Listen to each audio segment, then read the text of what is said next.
Welcome back to Joe Stunner Boxing. Terence Crawford scores a highlight reel knockout against David Avanesyan, knocks him flat in the sixth round. I mean, Avanesyan was out. A lot of people, when this fight was mooted, I mean, I know we all want Spence Crawford, that goes without saying, but that wasn't made for whatever reason. So suddenly, who are we putting Crawford in with? Well, I thought Avanesyan was a decent enough fighter, a decent enough opponent. A lot of people were saying, "Who the hell's Avanesyan? It's going to be over in 3 rounds." I didn't think that. I didn't think that at all. And in fact, Avanesyan did well up to that sixth round, as well as certainly a lot better than most people expected. Look, Avanesyan is a tough guy. He's earned his right to take this type of fight. To be in the ring with someone like Crawford. I know he's got a win over an ancient Shane Mosley. I know there were other fights where he was brought in as the opponent. Laharaja, he fought him twice. The first time he handed him his first defeat. Then he was brought back to sort of rectify the wrong, and he did Laharaja in a round.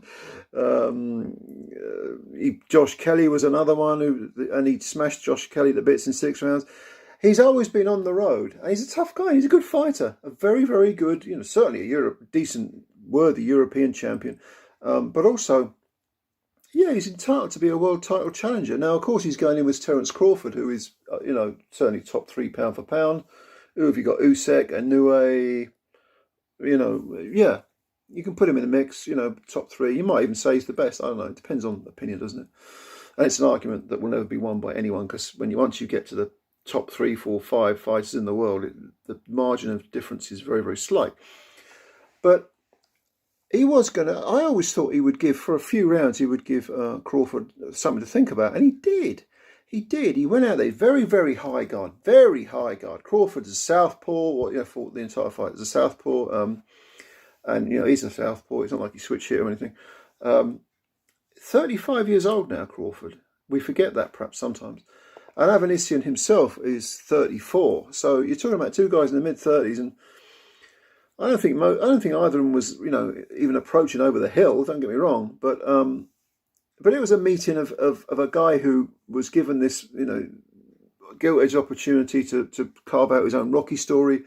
And another guy, Terence Crawford, who, having missed out for whatever reason on the Spence fight, could have theoretically come in a little bit mentally flat. In fact, he didn't. In the first round, he had a look at Avanesyan. Avanesyan, like I say, high guard, comes in, fires a lot of punches. He wasn't afraid of Crawford. I mean, all those, all that road work he did, going from over to Britain, he's Russian, but he bases himself in Britain. He made his name in Britain, fighting on the road, I mean, he's a good fighter, and he was landing punches. He was, he's trying to get up close, trying to put it on Crawford. Did land a few combinations. And in the second round, Crawford kind of started to let his hands go. And instantly he was working the body, which I love to see. Instantly. Going for that body, chopping. Crawford is so precise. He dissects you. He dissects very good fighters and makes them look ordinary. But Avanesyan, fair play to him. He didn't back off. He wasn't intimidated. Over rounds, say 2, 3, 4, Crawford was increasingly becoming sharper. It's almost like he was studying everything. Okay, that goes there, that goes. He's like a chess player thinking 4, 5, 6 moves ahead. Crawford is a brilliant fighter up here, as well as with all his physical attributes and his natural talents. He's just got so much to reach for whenever he needs it. And Avanesyan did in the early rounds. I think it was the first round. He landed a few punches on Crawford that got his attention. But Crawford, like I say, from the second round onwards, was gradually dissecting. Body work was absolutely beautiful. Straight punches. Even his hooks are sort of compact and so sharp. And Avanesyan was, I think, when Crawford was letting his hands go, Avanesyan had this habit of going up real close, getting in close to sort of try to smother Crawford and maybe sort of diffuse Crawford's little volcanic moments where he was letting these combinations go.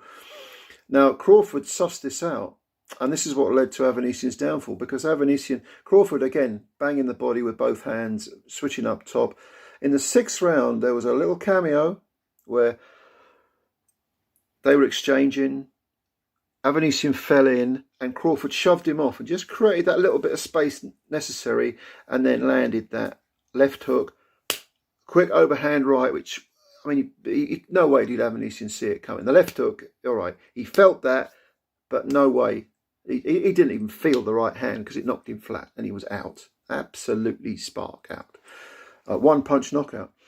And I thought to myself before the fight, I thought, maybe Crawford will need a one punch knockout, because I can't see him wearing down as durable a man as Avanesyan in just 3 or 4 rounds. Most people were saying it's going to be over in 3 or 4 rounds. I'll be honest with you. When at the start of the 6th, I thought this is gonna go, you know, very late. And as it happens, Crawford did find that one punch knockout. But don't think this was a gimme. Avanesyan's a decent fighter, and yeah, he was made to look. He's in the past, because of the knockout, he's now on the highlight reel of Terence Crawford's greatest hits. But I think this was a worthy opponent. I think this was a very, very good performance by Crawford, especially considering the disappointment of not getting the Spence fight, which is going to bug anyone. You know, when you're desperately hoping for that legacy fight, that, you know, undisputed fight, that, you know, to find out who really is the man, the number one, and then it falls flat. I mean, it's easy to come a cropper. Very, very easy to come across. And I didn't think Avanesyan was a banana skin. I didn't think he'd ever win, but I thought it might be a case of where he would do enough damage to, not enough damage, but make it awkward enough for Crawford, where people were saying, oh, I didn't think much of that. Maybe Crawford's slipping, or, you know, maybe he's looking his 35 years of age. And no, this was a one punch knockout that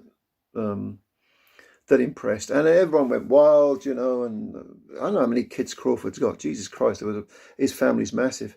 Most of them got in the ring. They filled the ring up. You look outside the ring, there's still another bunch who couldn't get in the ring who were dancing. But clearly, you know, Omaha, Nebraska is where Crawford's from. He's got his massive family. Everyone in Nebraska, in Omaha, loves him, and he can carry on, you know, doing his thing, you know, making his money. And I wish him well. I just wish he'd be able to fight Spence. Can't these guys sort it out, for Christ's sake? Both Spence and Crawford need each other for their legacy fight. And you can say, well, my career isn't defined by, you know, the other one. But no, it's not defined by it. But I'll tell you what, if these guys don't fight, something is going to be missing from both of their resumes when they do finally finish boxing. They need each other, I think. But yeah, great performance, you know, a great controlled, dissecting, sharp, cold-blooded performance by Crawford, with an absolute brilliant coup de grace to finish him off. Did you see it? Let me know what you thought. Yeah, just let me know what you thought. Leave your comments below. I don't think we need to discuss Crawford. He's a brilliant fighter. Avanesyan gave it a go. He can drop back down a level or two to be with the rest of the mere mortals. Maybe make another run at a title. You don't know. Maybe so. But he is 34, so he's knocking on a bit. Anyway, like I say, leave your comments below. Thanks for your time, as always. Like the video if you liked it. Please subscribe to the channel. It helps us a great deal. Just hit the subscribe button. Cost you nothing. Go on, do it. And again, enjoy the rest of your weekend. We'll speak again soon. Bye-bye for now.